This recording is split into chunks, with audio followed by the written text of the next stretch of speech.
get the warning out while we still have time.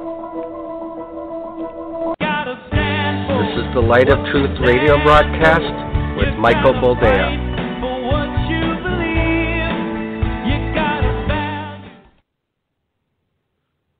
Welcome to the program, and thank you for joining us. This is the Light of Truth radio broadcast. I am your host, Michael Boldea. This is January the 10th, 2019. And yes, last week, as we were talking about certain things that would tend to make certain people angry, the power just went out. So although my laptop was still on, there was no router. There was no internet. And so I couldn't continue the program. My apologies. But hey, you got 30 minutes. And that's better than nothing, I would wager. But again, it was beyond my control. It was the strangest thing. Sometimes you do wonder if they're listening in on every single word you utter at every moment of every day. Because there are enough electronic gadgets around you at any time of a given day wherein if the microphones were turned on, then they could pretty much have your entire life on tape somewhere. And I don't know. I'm not a conspiracy theorist. I know a lot of people go down that particular rabbit trail, and if I were to have a lot of free time on my hands, I would probably entertain certain ideas. But it was oddly timed. Let's put it that way.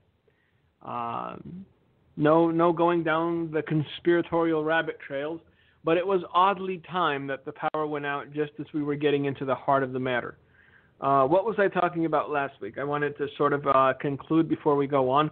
Oh, yes, the government is still shut down. I don't know, 2.5 weeks in. And, still not feeling it. Again, certain sympathies do go out to those who were deemed as non-essential personnel and did not receive a paycheck. However, I think this is one fight worth fighting, to be perfectly honest with you. And I think that the administration is doing the right thing by sticking, by its guns and really going to the mattresses over this. If there are no borders, then there are no nations. And if there are no nations, then why, pray tell, do we continue to pay taxes? So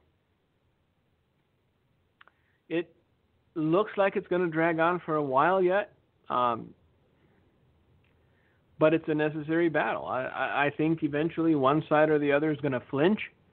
Which one? I'm assuming the Democrats, but you never know, because there are many, even within the Republican Party, that are bought and paid for by certain concerns and interests. And those concerns and interests have no desire to shore up the border. They have no desire to stop the influx of cheap labor. They have no desire to make the nation secure, because for them everything is about the bottom line. It is about dollars in, dollars out, and the cheapest possible exploitable labor. That's the reality of the world we're living in. I'm sorry if that offends somebody or anybody, but it's the truth. It's about exploitable labor. And multinational corporations are all aflutter at the prospect of having to pay American citizens living wages to do jobs that, quote unquote, real Americans don't want to do. If you paid enough, Americans will do it. The problem is you're unwilling to pay what Americans would be willing to do the job for, and there is an influx, there is an ever-present flood of individuals from different countries, nations, and nationalities that are willing to do the job for a lot less money, and they are exploitable. Yes, I use the word exploitable over and over again because it needs to sink in. I think that what some fail to realize is that it's not kindness. It's not caring. It's not selflessness to insist that you give people in third world countries a false hope that they can come here and once they cross the border, they'll be legalized. Even though what they have to go through in order to get to the border and cross it is sometimes hell adjacent, if you will. I mean, the women get raped, children get sold. It's a horrible thing. And nobody seems to be concerned with the plight of these people because they're given a false presumption that they can come here and they'll be made whole once they cross the border. No one seems to be concerned with the tens and tens of bodies, cadavers they find in the desert on a weekly basis of people who expired from either sun exposure or not having enough water. Nobody seems to care about children and women just being sold into slavery. It's not, you can't really make it sound any less horrible than it is. People are being bought and sold into slavery in 2019. And there are certain very powerful factions in this country that want to see this continue. And so the fact that this administration has decided to draw a line in the sand, as it were, I think is laudable. I think it's a good step. And will a wall fix everything? No. But it is something that people will hear of and say, hey, maybe these people are serious after all. Maybe we shouldn't risk life and limb trying to get to their country because they won't let us in. Just a thought. I don't know. But back to what we were talking about last week. I want to sort of dovetail that and finish my thought process on it, and then get back to what's been happening this week, because there's never a dull moment. You realize that once the House went back into the hand of the good old Democratic Party, there would not be a dull moment for the next 2 years. You have a new and minted crop of people's representatives who are unabashed in their hatred for Israel, who are unabashed in their desire to see communism implemented in this country, and who seem to be getting all the airtime by all the major networks because it is an agenda that the major networks also would like to see implemented. You have anti-Semites that just got sworn into Congress. You have people who want to see the destruction of Israel representing you, a United States citizen. So the next time you fall for the horse pucky that diversity is our strength, it's not. Let's leave it at that. And this is coming from somebody who's an immigrant. It's coming from somebody who ought to believe in diversity, who ought to applaud and embrace the idea of diversity. The only problem with diversity is that the kind of diversity they desire will ultimately and inevitably lead to both the persecution of the church and the silencing of the average citizen. Propagandists don't like to be challenged.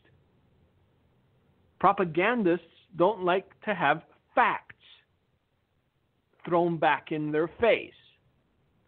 And so, as we were discussing last week, the screws are beginning to tighten.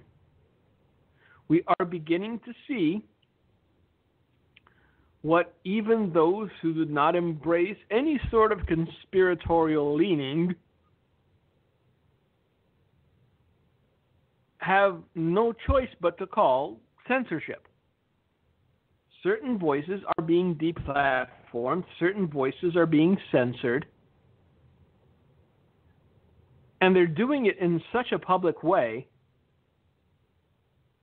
because they need to make an example of 1, 2, 5, 10, 50, 100 people, so the other 300 million fall in line. This is the way the communists used to do it back in the day. They would pick one individual, and they would so utterly destroy their life, either throw them in prison or send them to a labor camp or have him return home after 2 weeks so disfigured nobody recognized him, because examples of this kind work. And even if someone doesn't set out to compromise their stance, even if someone doesn't set out to compromise what they would have said, subconsciously, they will hold back. It's a natural instinct to try to preserve oneself. Self-preservation is a very powerful force. And so if enough people are made an example of, those that still have a voice, those that still have a platform, if they are dependent on the system, if they are dependent on said platforms for their livelihood, for their well-being, for feeding their families and keeping a roof over their heads, then even if they don't set out to do so subconsciously, they will pull back the reins. They will massage the truth, because they don't want to be the next head on the chopping block. Nobody likes the feel of the sword of Damocles hanging over their heads. And so this is what is happening in this of freedom, the land of the free and the home of the brave, perhaps once.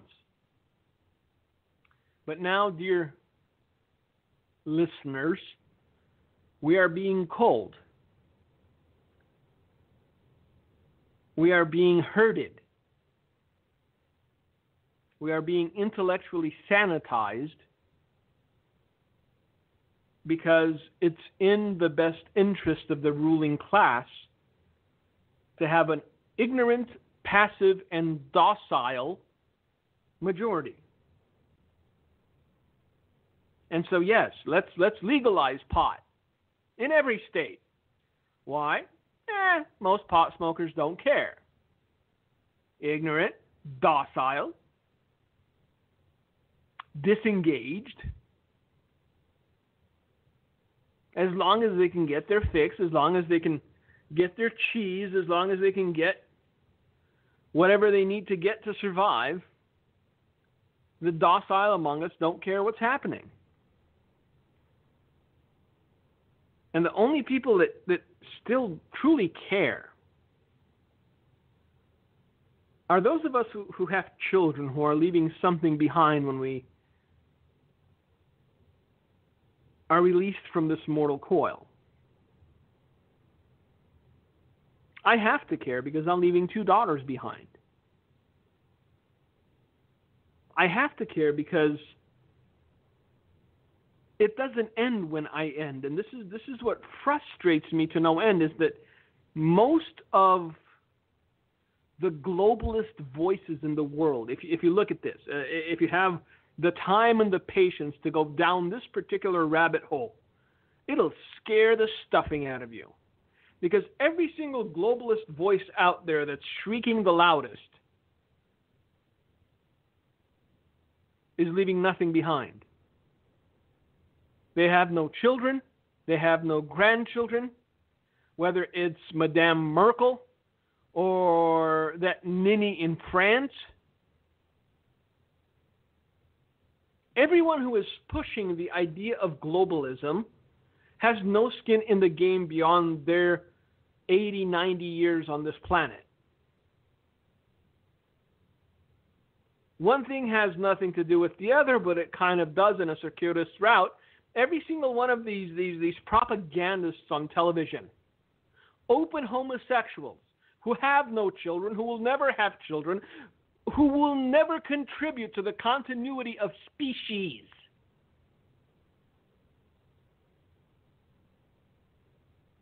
When Don Lemon goes off to his reward, he leaves nothing behind but the memory of Don Lemon, which will fade within a generation. When Anderson, the homosexual Cooper, goes forth from this mortal life, he leaves nothing behind but the memory of Anderson Cooper, which will fade within a generation. Same for Shepard Smith and all these other loons that continue to call people who want to have a semblance of a nation within the next generation fools and bigots and racists and everything else. Again, I've had discussions live and in person with individuals who could not believe for the life of them how I could not support immigration being an immigrant. I do support immigration, but legal immigration. I know what my family had to go through in order to obtain residency in this country. And anyone who wants to leapfrog that just because they think they're special, or just because they live near the border, sorry. I have no sympathy or empathy for that. Do it legally. Nobody is against legal immigration. However, you have tens and tens and tens of thousands pouring into this nation on a monthly basis. And nobody dares to ask the question, what number do we stop at? See, nobody's posed that question to any of our illustrious politicians. What's a good number? 400 million, 500, 600, 800, a billion? When can we say, all right, we've received enough?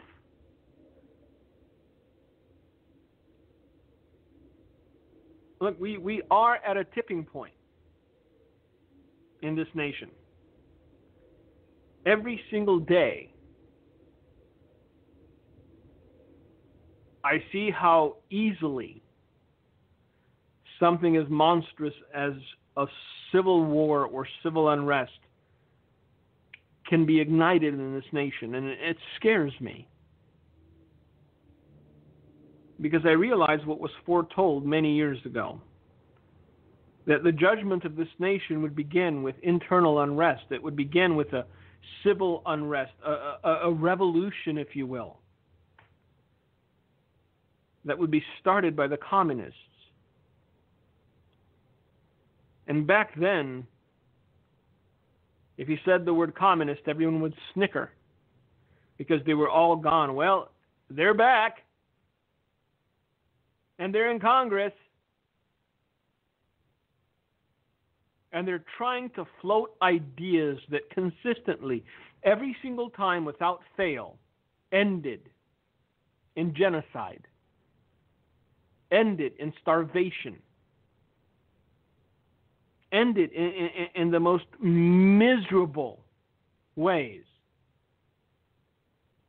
But they think they can do it better.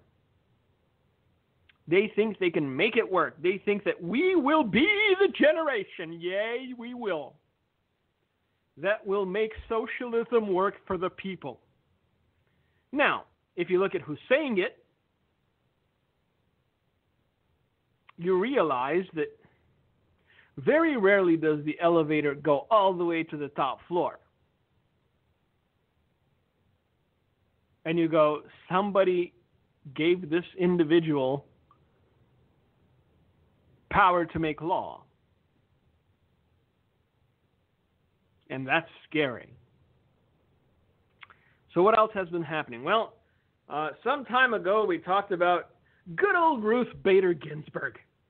She who has been around since the pharaohs of old. She who walked with Moses as he crossed the sea.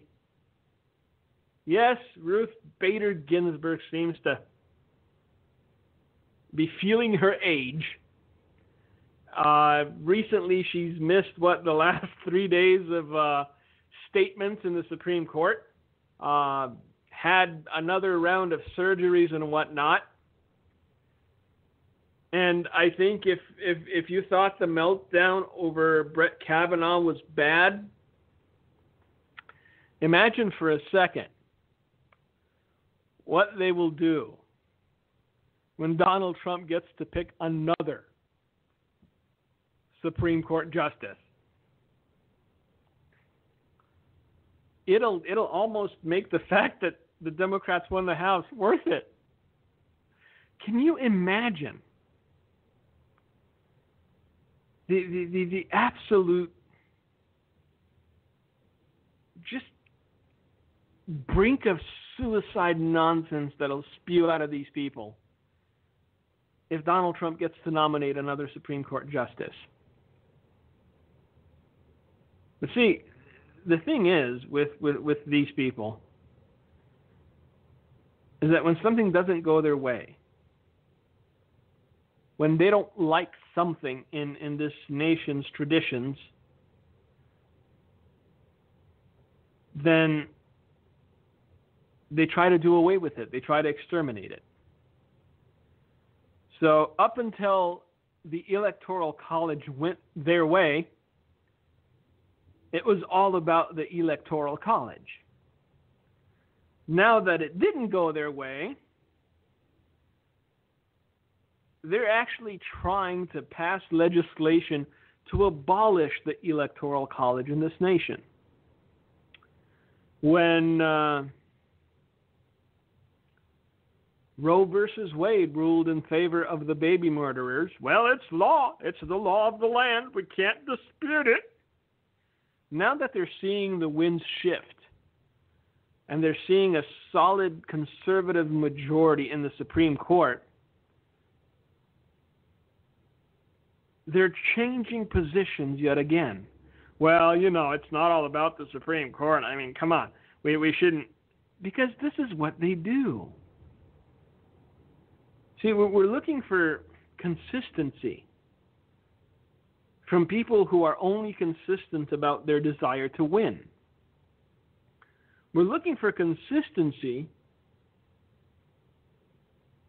from people who are only consistent about the fact that to them, the ends justify the means.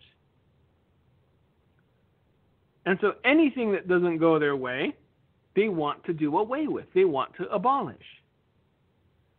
And right now, the reason the Democrats are fighting tooth and nail not to get this wall built, the reason they're fighting tooth and nail not to have border security, is because they believe that a large majority of those flooding across the border at some point will vote Democrat.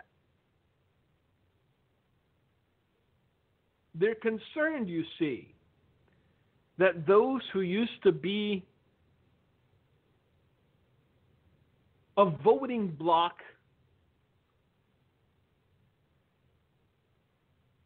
certain to go their way is no longer certain to go their way. They're realizing that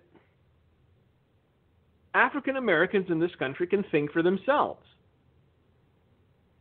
They're realizing that not all African Americans in this country like to be on government assistance. They're realizing that some of them do have entrepreneurial desires. They're realizing that some of them do want to send their kids to Ivy League schools, and they're working hard. And they're starting to pay taxes, and they're seeing that they're getting taxed more and more, and they're going, oh, maybe we should, think this through just a smidge. And so the Democratic Party can no longer depend on the vote of the African American community, not in the percentages that it did up until recently. And so if the voters go against you, rather than ask why, well, you just replace the voters. And this is why the battle rages on. Now, there is talk that the White House has actually began laying the groundwork for declaring a national emergency. There was actually an article in the Washington Post that says as follows: the White House has begun laying the groundwork for a declaration of national emergency to build President Trump's border wall, including searching for unused money in the Army Corps of Engineers budget. Two people with knowledge of the preparation said Tuesday. Such a declaration would be certain to set off a firestorm of opposition and would undoubtedly be challenged in court. Of course it would. Do you know why? Because that's still something that the other side has. Judicial activism.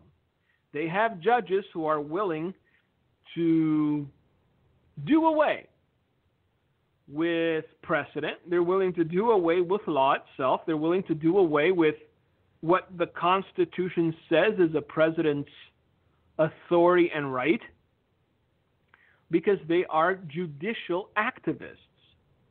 They don't care about law. They don't care about rules. All they care about is the agenda. And they are willing to do absolutely anything. We've talked about this at length. You need to realize that these people are zealots. And they don't care if they lose in the short term, if they know that they're going to win in the long term. And that's where you've got to give it to them. That's where you have to applaud their tenacity. Because these people are willing to surrender their comfort in the short term in order to achieve their desired result in the long term. Our side isn't as pragmatic. Our side is not willing to look at the long-term picture. We have one small victory and then we go back to sleep. And because we go back to sleep, people like Ocasio-Cortez become members of the House of Representatives. And I know that people still think it's a joke. And I know that people still laugh and mock and go, socialism. It's never going to happen. You have to realize that there's a lot of people that are in college and graduating college that share this woman's worldview. You have to realize that those who understand that this nation was founded as a constitutional republic and that the way it works is unique in the world, those people are getting older and they're dying off because we haven't taught the history of this nation in schools for a long time now. And I run into people, man, that say some things where I just scratch my head and go, I don't know where you heard that, but that's not true. Oh, yes, it is. It's not. But see, it's pointless to argue with them because that's what indoctrination does. You cocoon yourself inside your own ideas and you don't allow for any dissent or dissenting points of view. This is why they're trying so hard to curate the voices on the internet, because this is the only place people can still come and hear a difference of opinion. And so now you have entire departments in these companies, these gigantic companies, that devote themselves to seeking out and doing away with fake news. Well, if it's factual, then by definition it's not fake, is it? If something is factual, you can't call it fake news just because you don't like what the facts say. But they are on a warpath to do away with dissenting voices. And so the point I was trying to make last week, and the point that I will make this week, since the power's still on, is don't be dependent on these platforms for your daily bread.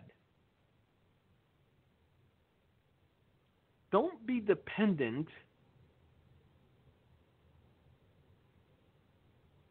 on someone else who can have control over you by simply closing out your account. Do something. Have something. Call it what you will, a side hustle. But something that if push comes to shove, and you have to choose between standing for the truth and being deplatformed, or speaking the truth, you choose to speak the truth because you know that you have a backup plan. You have a way of providing for your family.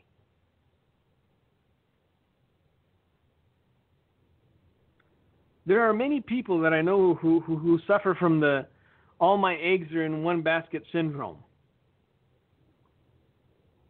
And so anytime something happens where their basket gets rattled, they no longer have peace. They no longer have joy. They no longer have calmness about them.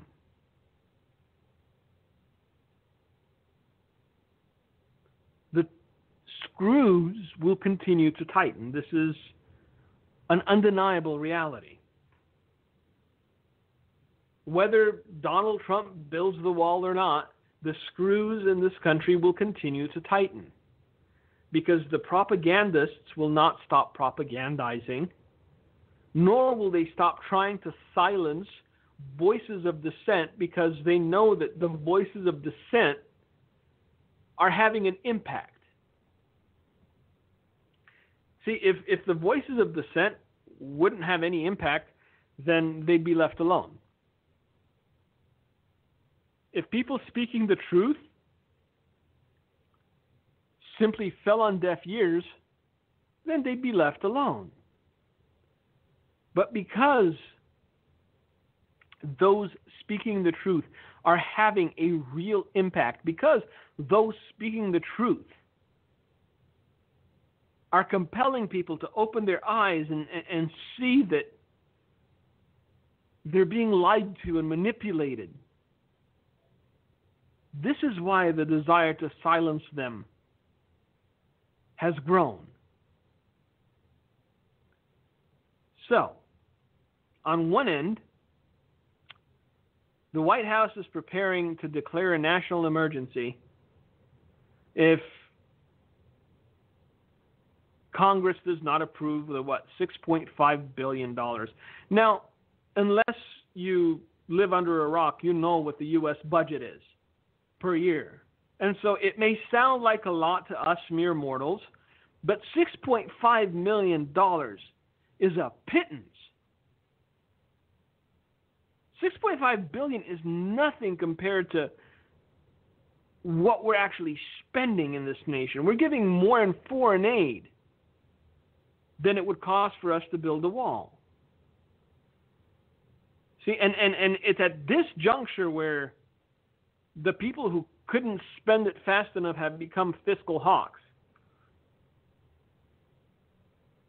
And if not for their hypocrisy being so sad, it will actually be funny.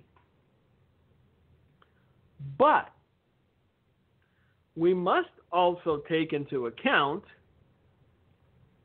that these United States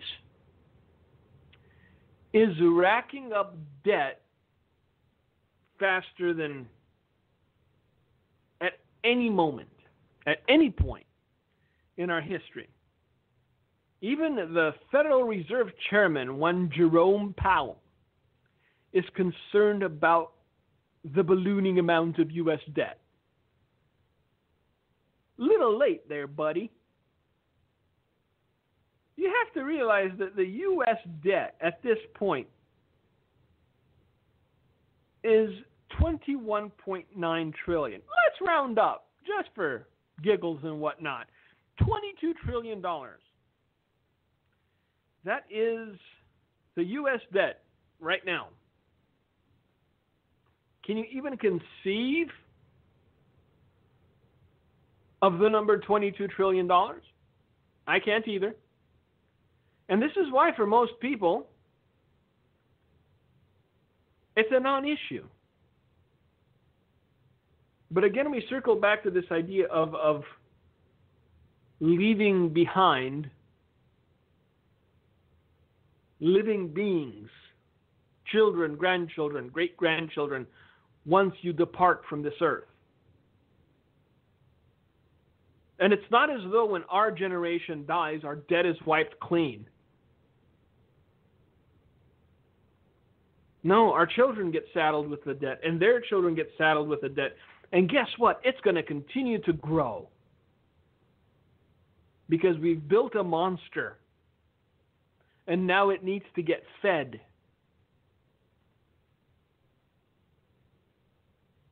And even if there's almost 1 million non-essential personnel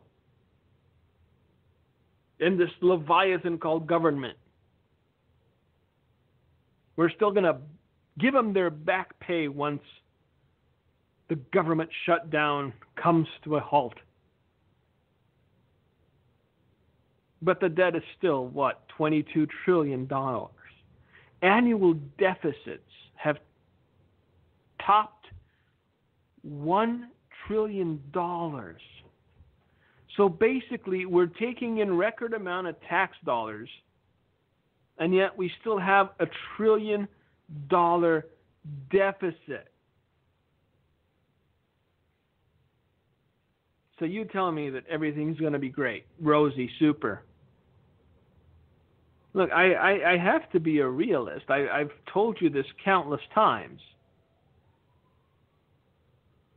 I don't wear rose-colored glasses. I don't see a good future for this nation. Because not only is our debt unsustainable,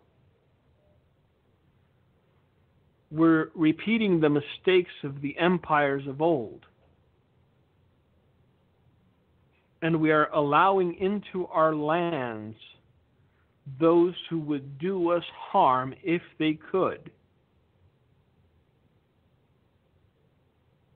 And if you have enough people who would do you harm, eventually, once again, there comes that tipping point where you're outnumbered. And that which you knew as your own is no longer your own. Don't know what I'm talking about? Look up the history of the Roman Empire. Should be an eye-opener for you. But yeah, this is the moment in time that we find ourselves in. And the question that is asked repeatedly, even though nobody wants to hear the answer, is what do we do? Knowing what is happening, seeing it with our own eyes, realizing the clear and present danger within and without, what do we do?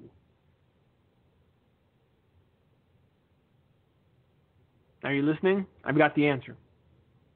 And I know that some of you don't want to hear it because, again, we still think that we can have physical solutions for spiritual problems. The first thing that we need to do is pray. I know. There are some, especially when some tragedy happens, that it's time for thoughts and prayers are over. Well, if that's the case, then we're in real trouble. Because when the children of God pray, He hears. And if enough of His children pray, and if enough of His children seek His face, and if enough of His children turn from their wicked ways and seek His face, then perhaps God will truly heal our land. Then perhaps we will truly see a way out of the darkness and towards the light. But if we choose to continue to lean on our own understanding, if we choose to continue to try to fix it by ourselves on our own, without the aid and assistance and providence of God, then we will fail. As certain as I'm sitting here right now, we will fail. Because spiritual problems require spiritual solutions.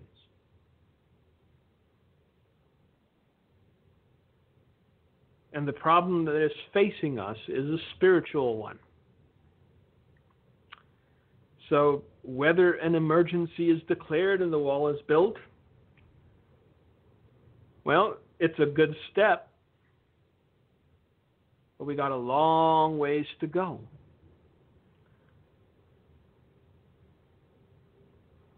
And we still need prayer.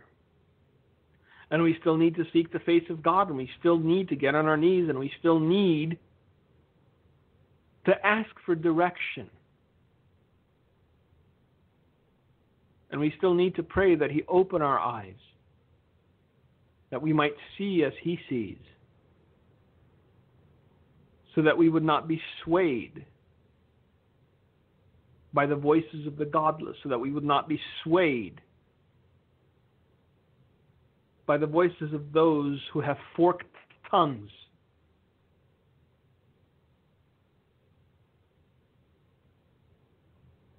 Because there are many out there. Now, on a lighter note, because we can all use a little levity, Jim Acosta, the man, the myth, the legend in his own mind, the guy that got banned from the White House press room only to whine his way back into the not-so-good graces of Donald Trump and his staff. He decided to go to the border and demonstrate to one and all why fences and borders don't work. And again, it just shows you the mental midgetry of these people. It just shows you the intelligence level of some of the people that many in this country look up to because they're on television every day. So here's the story.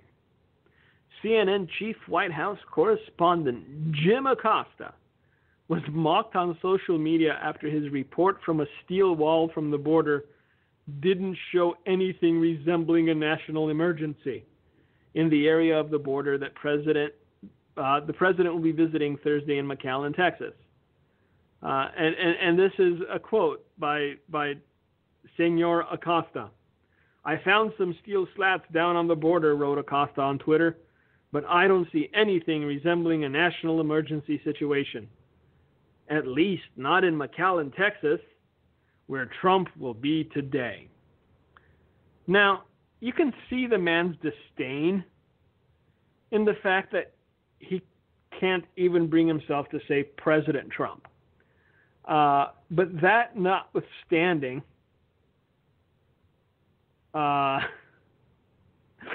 it takes someone of Jim's intelligence to step in it like this. Republican lawmakers and media members, including House Minority Whip Stephen Scalise and former CNN political analyst Peter Hamby, took to Twitter to suggest Acosta was unknowingly making the president's argument for funding from Congress to build a steel wall in order to stop what he calls a humanitarian crisis at the border. Exactly. Walls work, wrote Vice President Pence's spokeswoman Elisa Farah. Barriers work. Great job, Jim, posted White House spokesman Hogan Gidley.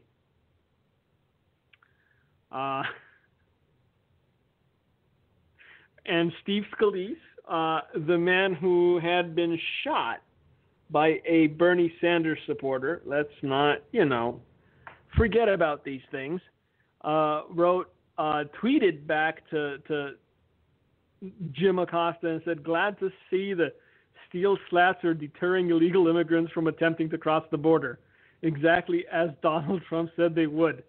This is why we need to build the wall along the rest of the southern border. So, again, Jim Acosta was trying to make a point. And it kind of backfired.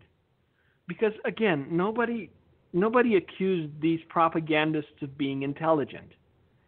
They get their talking points. This is what they are. They're talking points.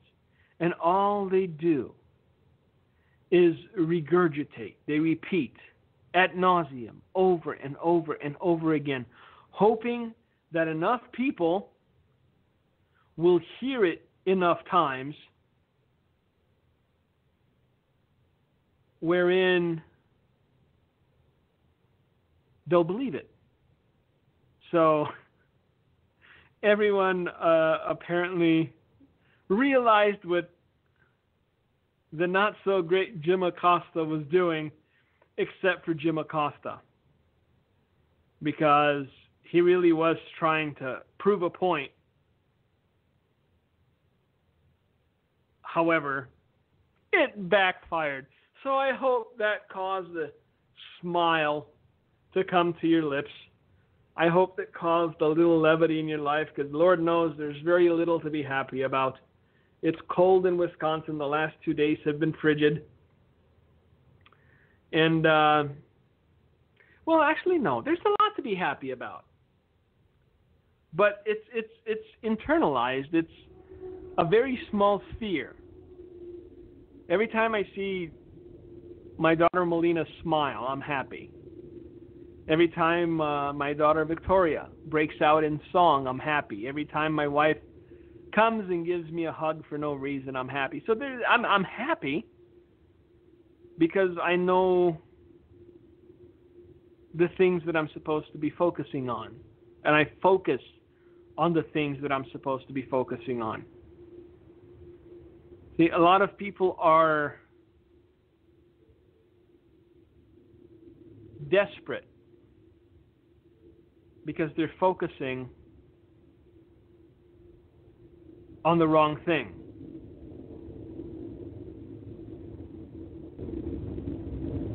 Focus on the things that matter. Because, as Ruth Bader Ginsburg will soon find out, no matter how long you think you've got, eventually the end comes for us all. That's it. We're not here forever.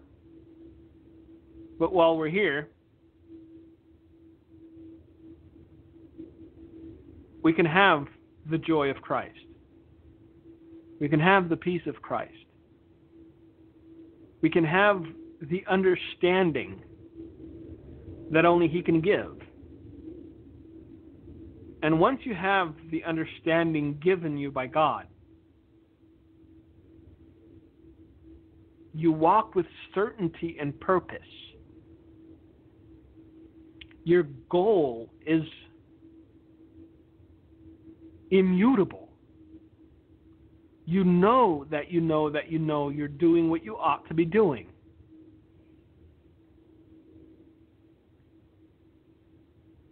And it's a very freeing thing to know that you're doing what you were always meant to do.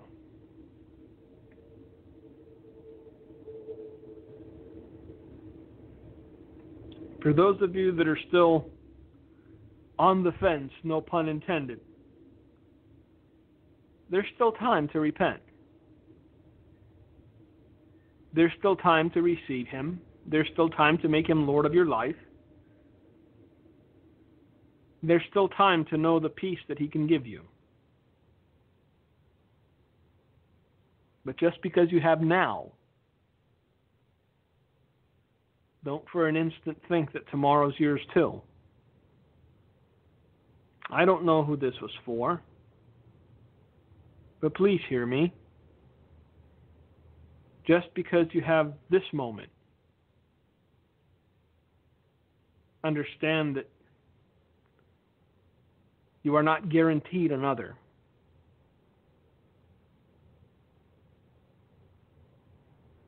Are you in that position to say, "It is well with my soul"? Or do you look in the mirror of the Word and still question? I know that every year people make resolutions. I'm not going to ask you to make a New Year's resolution because that would be minimizing what receiving Christ is. It's not a resolution. It's a transformation.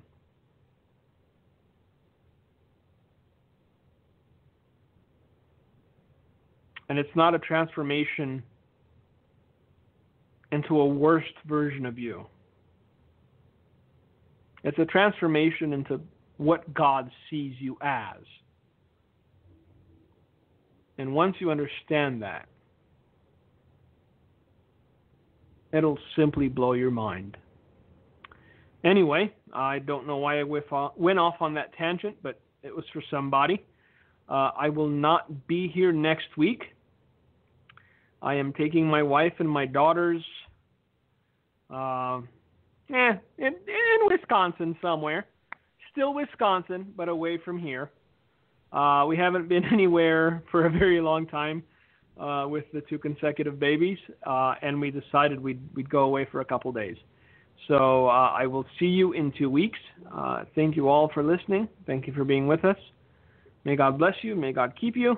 And until next time,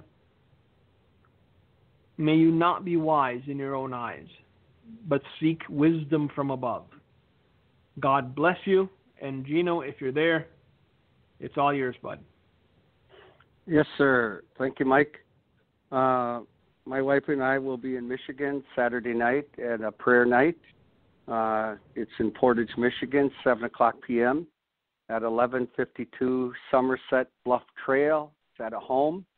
If you're in the area, you're welcome to come out and be part of our night of prayer. And then also letting you know that just keep our community in prayer, as I've been very involved in battling and actually encouraging in Dodge County, Wisconsin, near where we broadcast this show and Hand Help's headquarters are.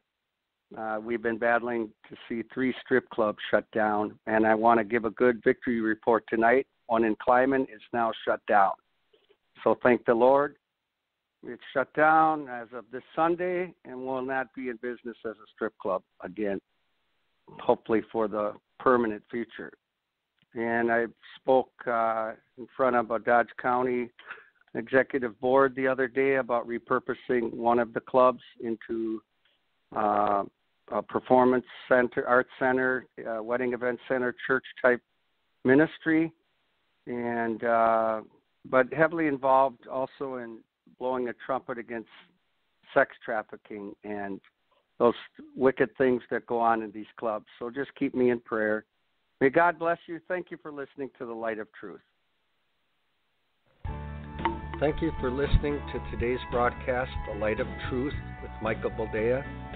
If you would like to order a copy of today's broadcast, please visit our website at handofhelp.com.